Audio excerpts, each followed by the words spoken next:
Where can people find you? Give us your website.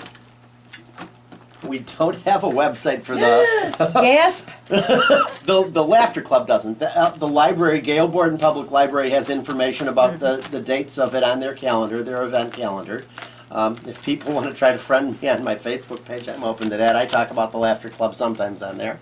But other than that, the library website is probably the best place to get in touch with us. And it appears in the library's newspaper each 2 months. Okay. That's galeborden.info for the... Yes. What would you like to leave our listeners with, besides a good laugh? We think that it's time to get serious about laughing. And so...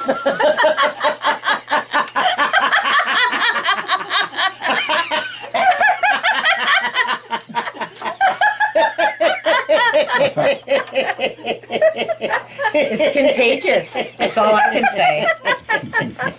Norma Copes, alias Lois, Norma Copes, and Len Lempa, thank you for being such wonderful guests, and thanks for coming on the Laura Dion-Jones show today. We loved laughing with you. Thank you for having us. And so did Mabel. Thank you. And I hope it was worth your time to come in. We enjoyed you tremendously. Thank you. And please come back again. You know what? Len and I have something to talk about. We have something that kind of is in common.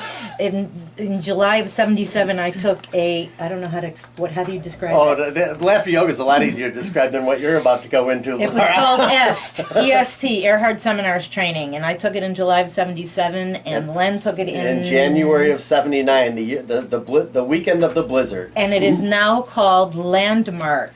And the Landmark Forum. The Landmark Forum. So Google that, and it is an absolutely incredible program, and it will help you get rid of a lot of excess baggage, and then you'll learn how to laugh with Len and Norma, and you'll be on Easy Street, right?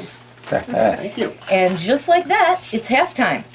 So hold those thoughts. We'll be right back in a moment. Stay tuned because you're listening to the Laura Dion-Jones Show on WRMN 1410 AM. And we'd like to thank our very special sponsors. And Mabel, they include this one just for you. We're going to talk about Dr. Claire Elias, 2001 Larkin Avenue.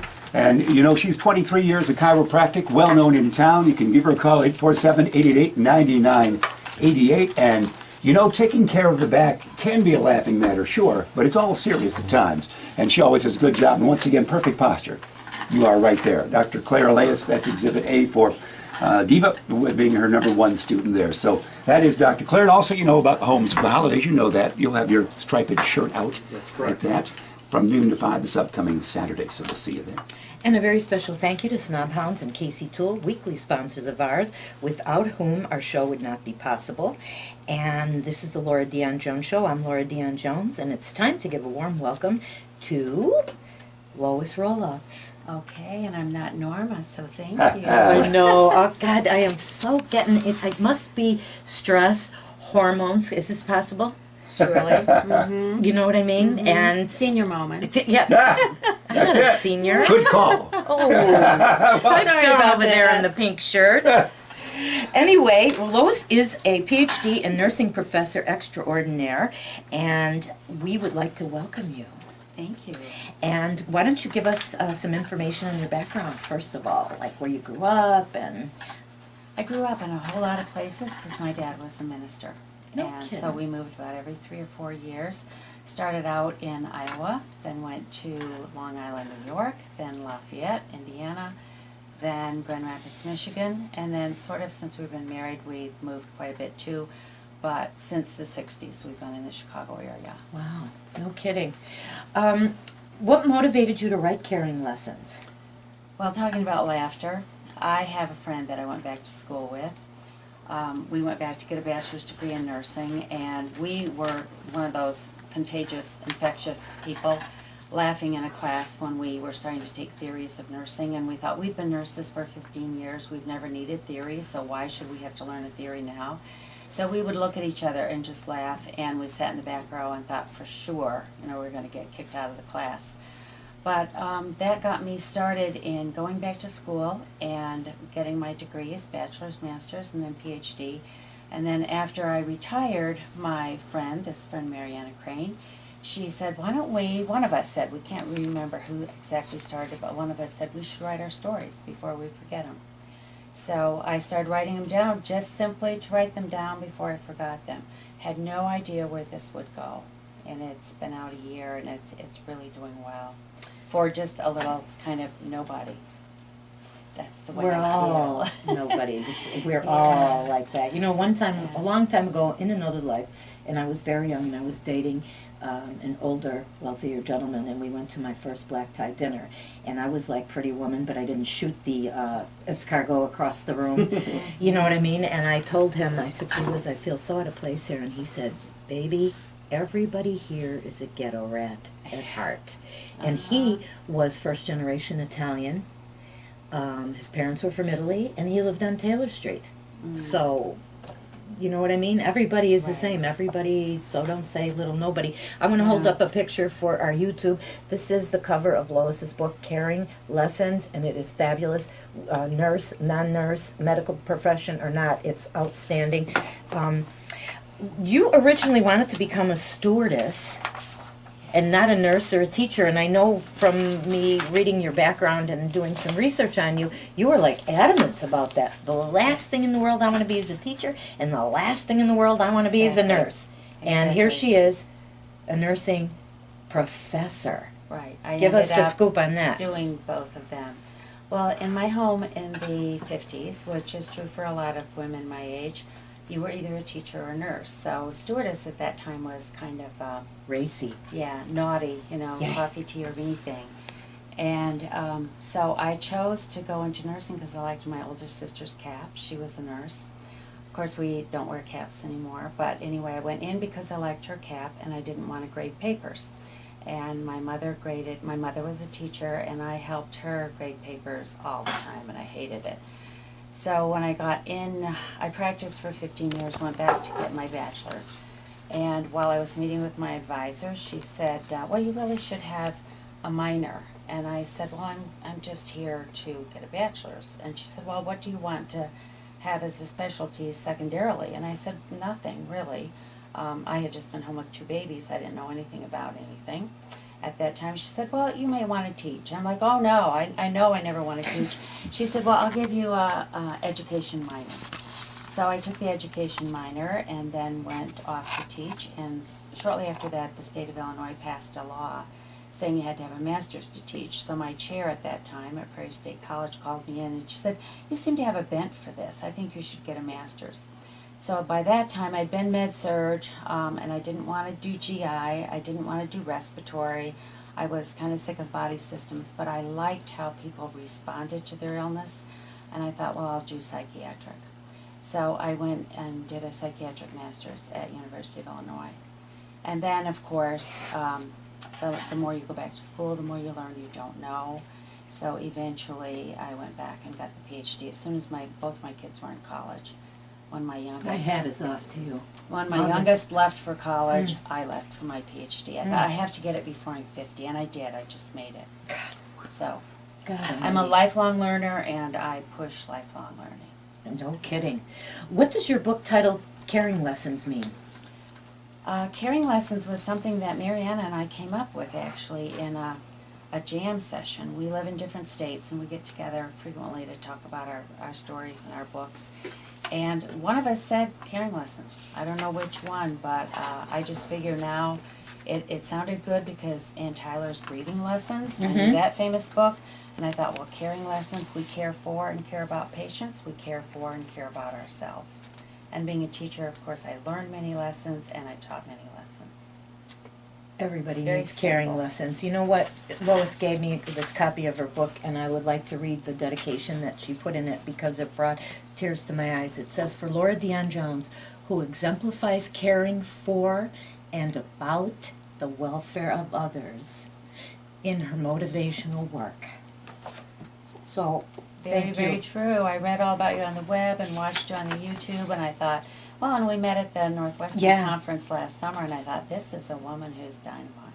Thank you. But I just, because I never thought of it that way. Anyway, I had to stick that in. This is the Laura Dion-Jones Show. You're listening to Laura Dion-Jones, and our special guest right now is Lois Roelofs, author and PhD of Caring Lessons, a wonderful book about nursing, but not strictly for the medical profession. Tell us a little bit about how your faith influenced your personal and professional life. I think it primarily played a role because I didn't want to be a nurse. And nurses training, as I was in at that time, was very difficult for me. The assignments were, as I write about in my book, taking care of old men the first summer with all kinds of ailments and just really drastic things for an 18-year-old, 17-year-old that sometimes. I read some of those drastic things, Yeah. and it was my hat is off to you. Well, it's like all my friends were at the beach and talking about boyfriends, you know, and I'm there doing drastic things. So I would just pray a lot. It was like God was on my shoulder. You know? What else could you do? Just, God, help me get through this day. Help me get through this day. So I called my dad about every other week all summer. Said, please, Dad, let me quit. And he would say, just hang in there. How old were you? Why couldn't you just quit? I'm 18. I'm going to stewardess school. Yeah, no. I'm off to United Airlines. Well, I was pretty compliant in those days. You certainly were, I've girlfriend. changed a bit. Tell us quickly how Caring Lessons is different from other nursing memoirs. It's the only one I know of written by a nursing professor, somebody who ended up teaching nursing. And most nursing stories are just vignettes. You know, I took care of Mr. Jones and he was bleeding, and they're like blood and guts kind of stories. Oh, yours aren't. No, no, they're not. And I've not found a story that says why I chose nursing, why I chose my nursing role to be a practitioner, then a teacher. I talk about being an administrator and a researcher also with different jobs, and then why did I choose psychiatric nursing rather than adult health or maternal child or community health. I ended up in mental health nursing. One of my favorite chapters in your book is Breaking the Mold. Yeah, I would have that's been just fun. like that, yeah. I'm a Yeah. mold breaker, aren't I? Of course. And she... Well, you kind of have to be. You and I would have been in that big again trouble. was another thing. Marianne and I did all these fun things together career-wise, but we worked in a doctor's office, and the very first day that I started, the doctor said, well, I want to show you where the coffee pot is. I'm like, why do I need to know where the coffee pot is? I don't even make coffee. I didn't even know what a Mr. Coffee Pot was. Had an old Farberware at home. And so after that, he made the coffee. But we kind of, both of us, broke ground there and started doing some things independently. That was wonderful how you Yeah. kind of weaseled. Weaseled in. Were you a big Cherry Ames fan when you were a kid? Yes, I was. I think all of us girls were, but Nancy Drew was my favorite, then the Hardy Boys, then Cherry Ames, no offense. Oh, really? No. Yeah. What will a layperson get out of reading your book? Because I loved the stories, the essays, and they gave me a real insight into nursing, and who among us hasn't been touched with some kind of relative or ourselves in the hospital? I'm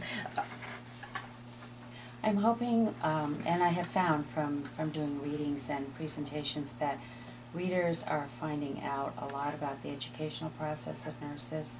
I do talk about my experiences with each one of my degrees, and also my experiences in the classroom and in the clinical with students. And so they will get to know the inside of a nurse a little better, registered nurse I'm talking about, and hopefully they should become aware of persons with mental illness and become more sensitive to them. That's kind of a side issue because that's my clinical specialty is mental health.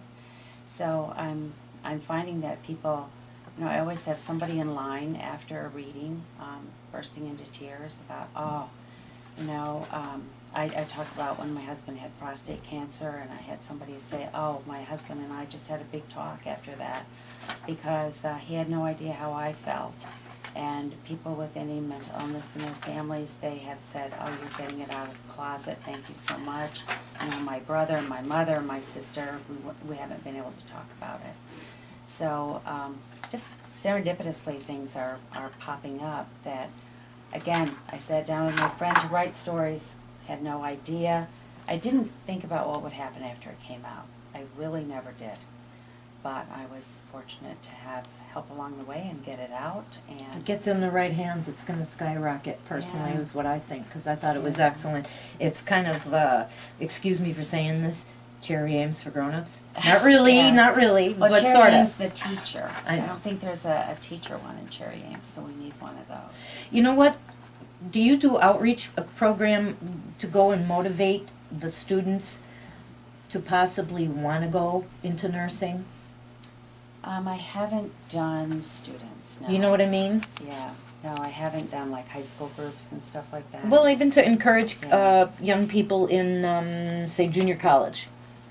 You know, that era, I've been talking to some young moms groups, and I actually had somebody follow up and go and apply in nursing after I talked. She had no idea ahead of time. She just knew she was restless as a mom. and you certainly were restless. I was restless, and that's kind of my second name because that's what makes me change jobs and go back and To get more school degrees and to and- learn. And since I've retired, I moved downtown, so I went to University of Chicago's basic program, did a couple years of that, because I didn't get enough liberal arts to begin with. Mhm. So now I can do that. And so now it's just been really nice because I didn't plan really for this to be successful. And since it has been, my husband and I decided, or he actually brought it up to me, he said, "You didn't really write to make money, did you?" And I said, "No, it's just to get the stories down because I love to tell stories to my students." And he said, "Well, let's donate all the proceeds." So we're donating all the proceeds to nursing scholarships where I used to teach. Wow. So that's fun. And then we just met with our scholarship recipients a couple weeks ago, and they come and hug me and thank me. Oh my God, Say yes. thanks so much. And yeah, I really like to work with the students. That's what I miss. I'm retired now, but I miss the fun I had with students. So go back part-time. Yeah. Yeah. Yeah, I also have Well, she fun. loved it. I have fun writing, and I have to just say a quick hi. One of my students today is listening. Her name is Amy. She graduated in 1991, and she's doing a lot of promo work for me in the state of Michigan. Cool. What is your hope for nursing in general? I'm hoping that it continues to be a very professional profession doesn't sound good. I want the profession to remain very educated.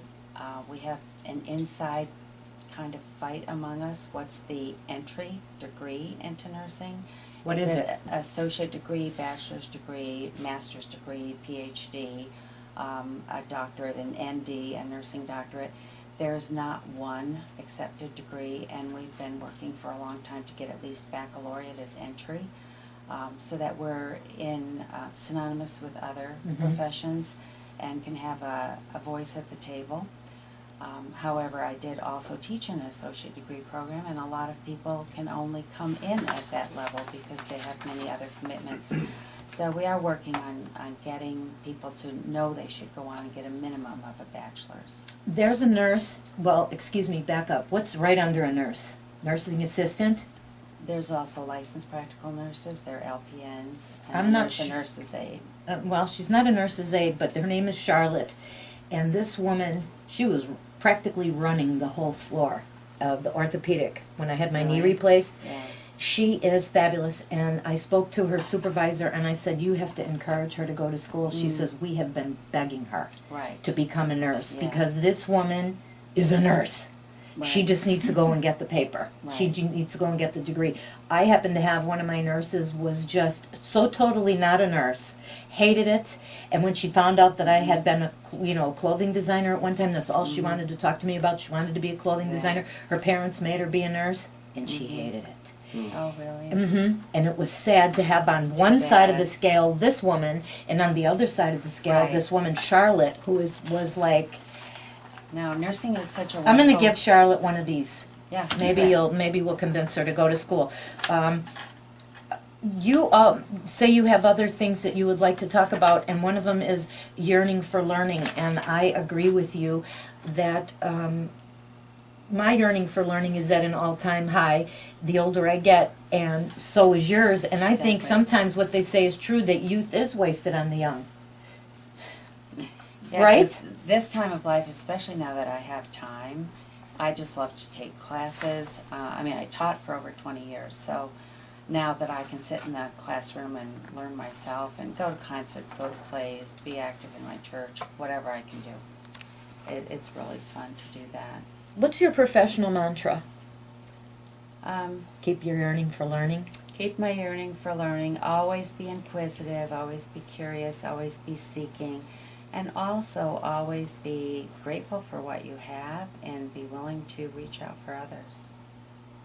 Good advice. Do you have any regrets? None. None. I just said that in a hurry, didn't I? No, I feel like I've been very privileged. My husband has supported me every step of the way. I mean, he's probably as restless as I am, so it's good we're both restless and we can both move, and he considers me his partner, and I can do what I want. He does what he wants. We meet in the middle now and then, and I have no regrets. I have 2 wonderful children. I have just had a 5th grandchild. I have 3 in high school or college and 2 babies. Not So big long. span. Wow. And so I've really Having had the time of your life. I had a great career. What's the secret to your success? And don't Restlessness. tell me it's your yearning for learning. Restlessness. I think I don't know. My parents did a good job of just telling me you can do whatever you want to do. Isn't And that so I did. wonderful? Yeah. I didn't have parents like that. Yeah, well, they told me I could bake a pie crust. That didn't work out too well. But I did try baking pies, and I did take stretch and sew. You know, back in the yes. 70s, stretch and sew was big, and I learned how to put in a buttonhole. That was big. Uh-huh. But I've given up sewing. I've given up baking. In fact, I've given up the kitchen. My husband does all that. You keep describing yourself as restless, although you sit here calm and deliberately speaking. Serene, eh? You don't seem restless at all. Are you still Well, restless? it's that internal motor. Are you that's still going. restless? Are you still- yeah? I am. Mm-hmm. We met at the Northwestern Writers Conference this August Okay. Right. in Evanston. Yeah, I've taken about 15 courses since I retired in 2000, just in writing. But since the book came out a year ago, of course, I haven't taken any courses because, I mean, supposedly I'm supposed to know it all. Well, of course, you just learn you don't know it all at all. But I saw that Northwestern, and I thought, well, I've got to go one more time. I mean, I've got to do like a continuing education thing. And Laura came in late to a session and asked if she could sit by me. And I got lost. immediately asked her what hair products did she use because I need to keep my hair sticking up straight too. So. First words out of her mouth Yeah. is, what do you put on your hair to get it to look like that? Right, And then I asked her because they were talking about blogs, and I said, you leaned over and told me that the average length of a blog is 500 words. Uh-huh. Don't go longer. Give or take, yeah. Because I had asked, because I started a blog with this too, with my book, and I didn't know, whether they could be long, short, how they should be, and you told me 500 words. Well, because one girl was saying something like a couple thousand. I was like, what are you, nuts? And by that time you're Short scrolling, Yeah, you yeah. don't want to do that. And you're So- restless, right. right? Especially Right. you. Put a little jab in there, yeah. Listen, do you have anything you'd really like to leave our listeners with? I would like to leave with 3 things: that they know that nursing requires both head, heart, and hands. So many times nursing images in the media are that we're dingbats or that we just have these caring hearts. Well, it's a very intellectually rigorous profession. And they can get that from my book when I talk about going back and getting my bachelor's, master's, and doctoral courses. And that we're expected to use all those 3 simultaneously. You think, oh, they just have to take a blood pressure. Well, we have to approach the patient so they know we care about them. If they ask, what does that top number mean? We cognitively, we have to tell them what it is. And we also have to psychomotor, put the cuff on exactly right. All 3 at the same time. And I used to joke with the other professors at my colleges and say, history is no big deal. That's just cognitive. You think you've got a tough profession, you come over to my office and my classroom. Listen, It's everybody harder. knows who's been in the hospital in any kind of pain or after surgery or in any kind of bad way. If you have some good nurses, like I've had the good fortune to have some good nurses, you kids are angels. Yeah. Give me some more of that stuff in my I IV, know. please. Yeah. Come on. I love that too. Take that lock off that red button. I need more. I was a patient myself 5 years ago, and boy, did I wish my students were taking care of me. Lois, thank you so much for being a wonderful example of what it means to truly care and for coming on my show today and schlepping all the way out here to Elgin from Chicago. Thank the train. you. Thank you, on the train. And She's I've never riding been here back with me, before. though. Oh, okay. Yes, and I got a whole bunch of pictures of the downtown street in Elgin. Countryside. Great. And, They have right. trees in the ground here where we live downtown. They grow in pots. Right, they're on top of the cultural center. That's what I see. Yeah, you have a nice little town here. Much success with your book. We're running out of time, so thank you so much for coming in. I Thanks appreciate it. Thank everyone you. for listening to the Laura Dion-Jones Show. And what do we have to say here? On Doing that Is note, it music? is it? No, Oh. no. I want to. You know what we have to say? I got to thank everyone and our loyal listeners, and be sure to tune in next week to find out what's on the Laura Dion-Jones Show, Pearl Harbor Day. Our guest who got lost and ended up in Rockford, she'll be on. Wonderful. And Is she driving? we have a whole. Oh yeah, I don't know. She's got a new GPS or something. Oh. But anyway, today's show has been brought to you by. Laura Dion-Jones, you tell me that's Dr. Claire Elias, of course, 2001 Larkin Avenue. And we'd like to thank Snobhounds, and thanks again, Casey, for making this show possible. And please get everyone you know to read my blog at 500 words? elginduffyjunk.com. 500 Well, words? no, kind of. Sure. And I want to say something from Ariel Metzger, the little homeless girl with the big spirit in Central Florida, who was on 60 Minutes Sunday. She says, learn to appreciate who you have and what you have in your life, because tomorrow you might not have it anymore. And thank God every single day for everything you have and everyone you have in your life. And please, let's keep Ruth Munson in our prayers. She recently lost her beloved husband, Steve, and now her mother isn't expected to last out the week. So our hearts break for her. And please keep my dear friend Candy Dixon in your prayers. She's a 30-year-old single mom, and she's in the cancer battle of her life. And if Lance Armstrong can beat it, Candy can too. And our bestie Victor Gonzalez as well. Oh, yes. Oh, my God, I love him. And he's a little bit under the, not feeling well. So thanks for listening, kids. See you next week. We absolutely love being here with you. And please keep all of our troops over in the Middle East and around the globe in our prayers, especially now that the holidays are here. Let's send them some care packages to our boys and girls overseas. And a little means a lot to those kids. And here is Scotty McCreery's The Trouble with Girls.